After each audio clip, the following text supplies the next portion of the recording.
Kwa kuwa mwanadamu ni bidhaa inayohitajika, ili apatikane mwanadamu bora, ni lazima uweke utaratibu wakati wa kumtafuta huyo mwanadamu.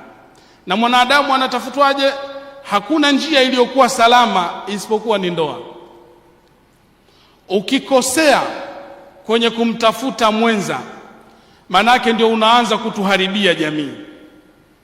Yuko mtafiti mmoja kupitia Qur'ani na Sunna, alifanya utafiti yeye, mwishoni akatokea na maneno haya kwamba si kila mwanamume anafaa kuwa mume wa mtu,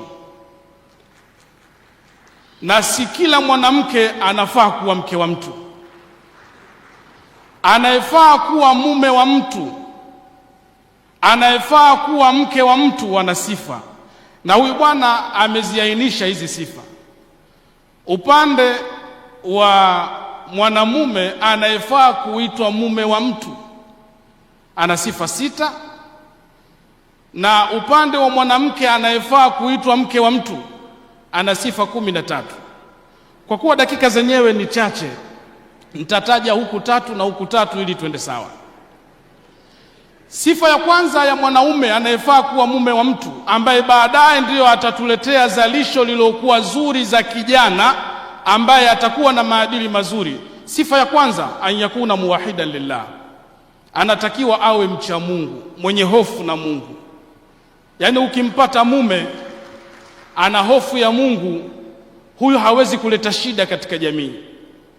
Mkewe amemdharau, mkewe amemkosea, mkewe amemletea ujeuri, jukumu la kumlisha huyu mke kwa mujibu wa dini ni la mume. Mke amefanya kosa kidogo, mume hawezi kuacha pesa ya matumizi nyumbani. Ameudhiwa, amekerwa, lakini matumizi anaacha kama kawaida. Asiyejitambua haachi, na akiulizwa anasema utakula jeuri yako. Huyu angetusubiri, si mume bora.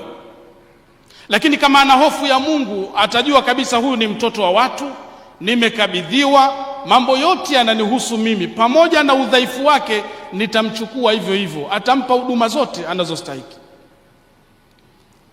Lakini sifa ya pili ya mwanaume bora ni ghaddu tarfi an baadhi zallat, inatakiwa ayafumbie macho baadhi ya makosa ya mkewe. Huyo ni mume bora. Si kila kosa analolifanya mkeo unampatiliza, unamwadhibu, hapana. Na sifa ya tatu na ya mwisho kwa leo, an yakuna aminan, inatakiwa mume bora awe muaminifu. Sisi katika dini huku tuna maandiko. Mwenyezi Mungu anasema katika Qur'ani, balil insanu ala nafsihi basira, kila mtu anajijua mwenyewe namna alivyo. Kipimo cha uaminifu wako wewe mwenyewe, ukifika pale nyumbani jikague, hata simu yako unaiwekaje? Huwa unaiweka hivi ikiita ionekane au unaifudikiza? Ni kipimo cha uaminifu. Lakini